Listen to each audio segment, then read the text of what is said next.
Welcome back to another versus matchup on the Gubs channel, but why am I even saying welcome? Because who the hell watches this BS? Now for some clarification, just to clear things up, these versus matches are to decide who would win in a fight, not who is the better incarnation or better actor. So in my last versus match with Quicksilver vs. Quicksilver, I didn't say that X-Men's was better, but rather their portrayal of the character would easily annihilate the Avengers character. Anyways, on to today's topic. In honor of the new Civil War movie coming out and Tom Holland's new Spider-Man set to debut, it's about time we decide who Spider-Man would win in a fight. Tobey Maguire's Webhead versus Andrew Garfield's Wall Crawler. In this episode, we will be analyzing each Spider-Man's endurance, strength, intellect, agility, and speed/spider sense.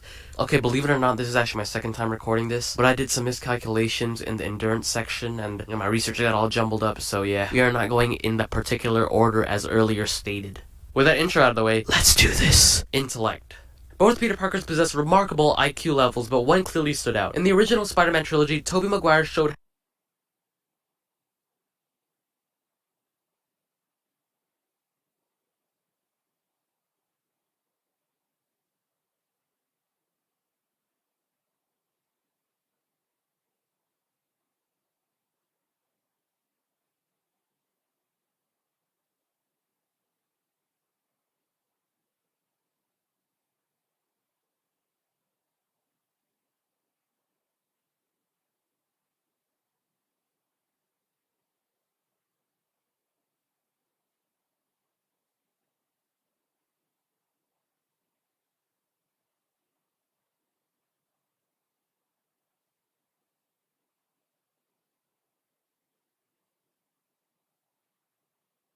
how he was the top of his class, and the films established him adapting his smarts to a battlefield, as shown through the Venom symbiote's destruction in Spider-Man 3. However, in the Amazing Spider-Man series, Andrew Garfield does so as well, but is illustrated to far exceed Maguire in the smarts section. In the first Amazing Spider-Man, when Peter Parker is making his web shooters, it lets the audience know how Garfield can adapt his school smarts to a superhero business. Even though in Spider-Man 3, Maguire does use his smarts to defeat Venom, any average Joe could have figured that out. He knew to do that because earlier in the film, he witnessed firsthand how to defeat the symbiote, as shown when he was stripping off the parasite. So this incarnation of Peter Parker lacks the ability on adapting things from school to real problems. To further who wins this, Andrew Garfield not only built his own web shooters, but also solved how to make them immune to Electro's electricity. Now, of course, with the help of Gwen Stacy, but you see Peter in The Amazing Spider-Man 2 actually trying to modify them through a montage. Andrew Garfield's Spider-Man takes the intellect round. Endurance. Spider-Man is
well known to be super flexible for his acrobatic flips and spins, but how much can he take? While both Peter Parkers possess superhuman-like durability, Tobey Maguire's Spidey proves to be more rocky as his body can withstand much more than that of Andrew Garfield's. As shown throughout The Amazing Spider-Man 2, Garfield's Peter Parker withstands the pain of Electro's electricity. The way we can scale Electro's strength is in volts. Though we aren't explicitly given any details to what his average power is, we are given clues. As shown here where he gets off the ground, his battery bar seems to be gauging near 50%, from which we can assume is his power level. Over 9,000! No, actually it's about 8,440.6 volts, as shown here when the bar is half full. While this does sound extremely painful, there have been a few actual real people who were able to withstand about this much. According to experienceproject.com, you can actually walk away from it without a scar, even without superpowers. Links for these sources are also in the description, by the way. The article goes on to say that the only ramifications are muscle soreness. So, Gubs, how does weak sauce Maguire stand up against this, huh, Gubs? Well, actually pretty well.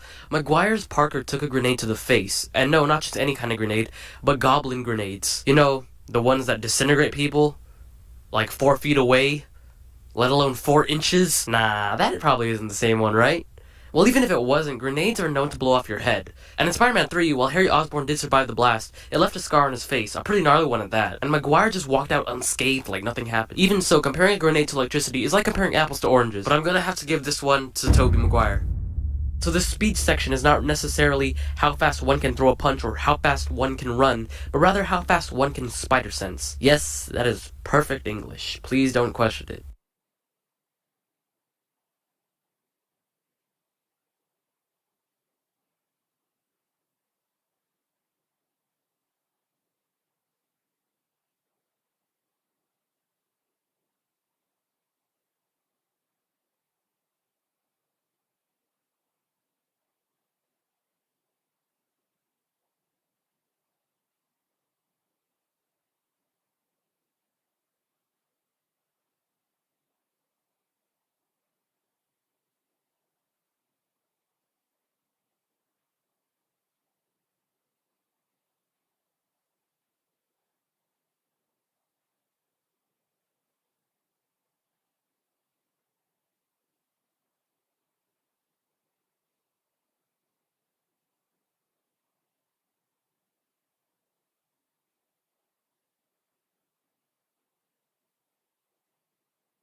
Throughout the original Spider-Man trilogy, Tobey Maguire's spider-sense has proven to be far more a liability than a benefit. In Spider-Man 1, as said earlier, he gets demolished by the Green Goblin with a jump scare and grenade to the face, and this continues throughout the series, as seen with Dr. Octopus and Venom, whereas Garfield has dodged lightning. This is very impressive, as he literally saw things that traveled at the speed of light before it even touched him. That is almost an unfathomable speed.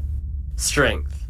Now, this was not as difficult as the endurance section, but there won't be exact numbers here, but rather just common sense. So in The Amazing Spider-Man 2, before the first encounter with Electro and Spider-Man, Garfield saved a cop from a flying car by simply raising it in the air. Now, cop cars are usually around, a little like 3,000 pounds. Which is no joke, I mean, that's pretty beefy, but he did that with ease. So what is his strongest at maximum effort? Well, that's when we travel to Gwen Stacy's death scene. Ah, rip. Surely Garfield would be at his maximum effort if the love of his life was about to die. So here we see that Harry Osborn's Green Goblin is actually able to pin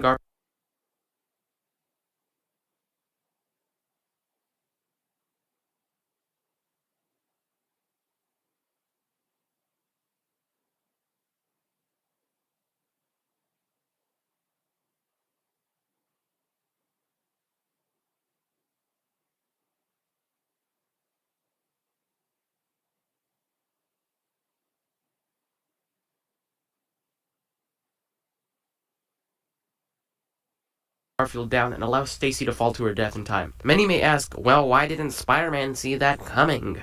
But the real question is, how strong is that foot? I mean, damn! I mean, we saw Parker lift a police car which weighs 3,000 pounds not too long ago, like it was a Twinkie, but now he is pinned. This suggests that Goblin has so much power in his suit, that would make his foot weigh more than 3,000 pounds. Okay, so let's go off a little hypothesis here. So just guesstimating Garfield's expression when he lifted the cop car, he was able to say, "Glad you aren't one of those cops who's riding a horse." Claiming this with the tone that he had, he basically was smiling underneath, and this implies that like no effort at all. I'm assuming this took about 5% effort out of him. So to find his 100% effort, we have to multiply the weight of the car by 20. That would mean Harry's foot was a little over a whopping 60,000 pounds. Holy But this crap. Still compares nothing to Tobey Maguire. Maguire was able to stop a 240-ton train that's 480,000 pounds in a little over 30 seconds, which is literally impossible. Well, for a human, of course. But then again, he is super... never mind. Just get on with the show. You can take my assumption hypothesis with a grain of salt, but the clear winner in brute strength is Tobey Maguire. Okay, so here we are, the last round. Agility, more specifically flexibility, may be a tougher section to decide. I feel that someone is going to mark me down for misusing the word agility for it referring to flips and spins rather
than speed, but no one really watches it, so, I'm good. Nah, but trust me, speed goes better with the spider sense section for obvious reasons. Anyways, so which Spider-Man is more flexible? Well, I'm gonna start off by saying this.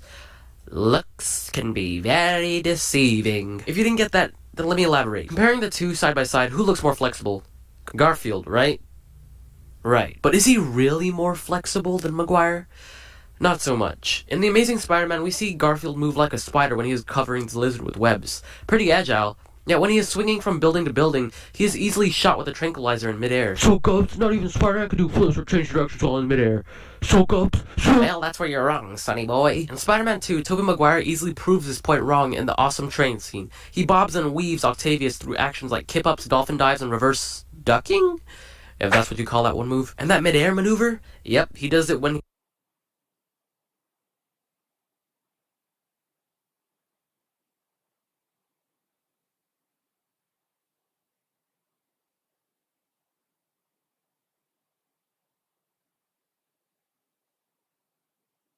he dives through a roofed bridge. Just because Andrew Garfield is tall and slim and Tobey is more pudgy doesn't mean the Amazing Spider-Man is more flexible than the original. Tobey Maguire's webhead takes the agility round. And here's a checklist slash chart. 3 out of 2.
Whoa, what's up, everybody? This is Carrot Sean Cross for I Have Notes, new podcast. Easter Badiola, other people at RT Animation.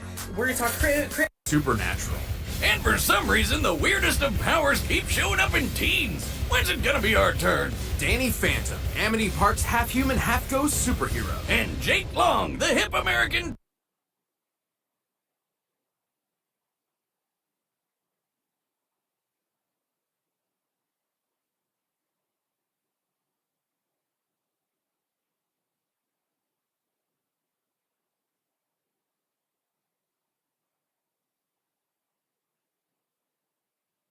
Dragon of New York City. He's Wiz and I'm Boomstick. And it's our job to analyze their weapons, armor, and skills to find out who would win a death battle. Young Danny Phantom, he was just 14 when his parents built a very strange machine. It was designed to view a world unseen. He's gonna catch them all, cause he's Danny Phantom. Nice, but let's focus on his backstory. What do you mean? I just did. In song. Fair enough. Danny wasn't much different from your usual high school teenager. A bit awkward, a bit geeky, but not unusual. Except for the fact that his parents had taken up a very unusual profession. Ghost! Among their spectral-seeking equipment was the Fenton Portal, meant to open a rift to the realm of spirits. The Ghost Zone! But then Danny took a look inside of it. There was a great big flash. Everything just changed. His molecules got all rearranged. Okay, I'll stop. Unbeknownst to his parents, the portal permanently changed Danny's body, transforming him into a Hatha, or a human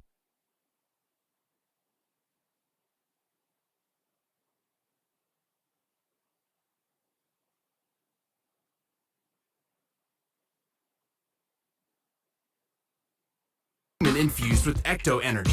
AKA Ghost Powers! And when ghosts started invading the living world, Danny took it upon himself to catch them all. And despite this show starting in the early 2000s, that's not talking about Pokemon. Weird coincidence. He soon became known as the supernatural superhero, Danny Phantom. And for some reason, nobody figured out that Danny Fenton was Danny Phantom. People are dumb. Maybe they were just playing along? He is a kid after all. Nah, they're stupid. To catch ghosts, Danny used a lot of his parents' signature gadgets, including the Fenton Thermos. Once a clever way to sneak your beer into concerts, now a device that sucks up and traps the undead. Wait a minute, is this kid a Ghostbuster? Or, I guess, a Ghostbuster? In a way, but Danny's ghastly form meant he could do many things that Bill Murray could not. He can do anything a ghost can, like floating around and spooking the shit out of people. He can fly, sense other spirits, freeze foes with ice, create equally spectral clones of himself, possess others, turn invisible, and expel ectoplasmic energy in the form of barriers and attacks. Oh yeah, he's a laser-shooting ghost. Ectoplasma. Whatever. He can fire beams from his eyes, his finger, and even his spectral sphincter. I guess that's why they call him Ghastly. Huh?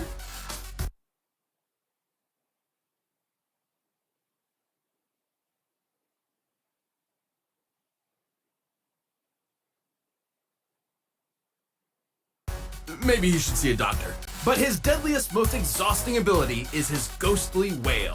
This one comes from the other end, where he's literally yelling at people. He really is a teenager. This wail is an omnidirectional burst of ectoplasmic energy, which, at its strongest, can eradicate weaker ghosts in a single shot.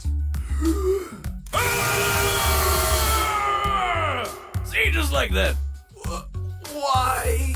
Danny's proven himself as a powerful ghost fighter again and again, like the time he went Kamehameha on this poor skeleton at a mini golf course. Comparing Danny's size to the crater formed, the energy needed to vaporize this much terrain would be in the golf park of around 550 tons of TNT. Plus, his ectoplasmic beams tend to be considered actual lasers. Ha! I knew it! They move in straight lines, burn on contact, bounce off reflective surfaces, and can be channeled through a magnifying glass, so they are likely comparable to light in both makeup and speed. And he's shooting and dodging these things on a daily basis. You'd think with speed like that, he'd never be late for class, or get smacked by some of these heavy hitters like his nemesis Vlad or this dragon lady, Dorothea. Dorothea's fire breath was powerful enough to disperse a large cloud formation. Measuring the distance between this castle and the outskirts, we determined the cloud would, at minimum, need a radius of over 300 meters to encompass the landmass the castle is situated on. Dispersing a cloud cover of that size would need over 7 kilotons of TNT. He even beat up his future self, Dan Phantom. Cause I guess, that shows that he's matured, cause he's Dan now. As powerful as Danny is, he's still a teenager and has all the arrogance and moodiness that comes with the territory. And he's got a really bad habit of losing his powers in the most random ways possible. Meet a genie? Powers gone. Shrink ray? Sure, why the hell not? I'm just surprised he didn't trip into his own thermos at some point. Oh wait, he did. Still, Danny has saved his hometown and the entire world time and time again. He had to stop all the ghosts that were coming through. He's here to fight for me and you. Oh, damn it, now you have me doing it. A going ghost!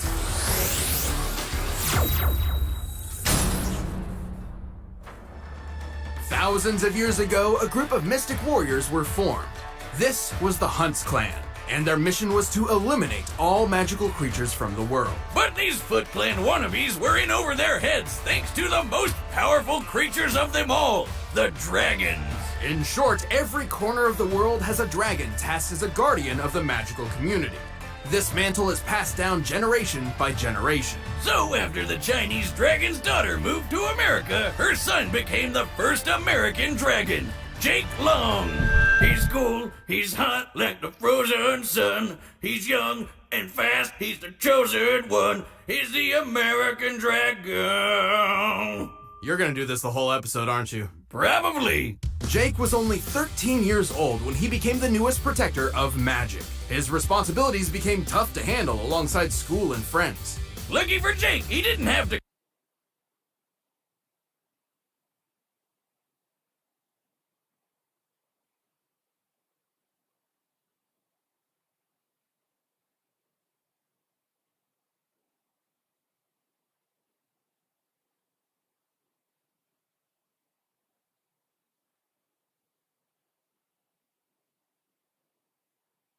go it alone. His grandfather was his mentor in martial arts and all things dragon, and had a magical dog, Foo Dog, who I'm pretty sure has a higher body count than any of this show's villains. Oh, rest in peace, DiCaprio, you handsome devil. I learned how to fight bears from watching you. I'll never let go.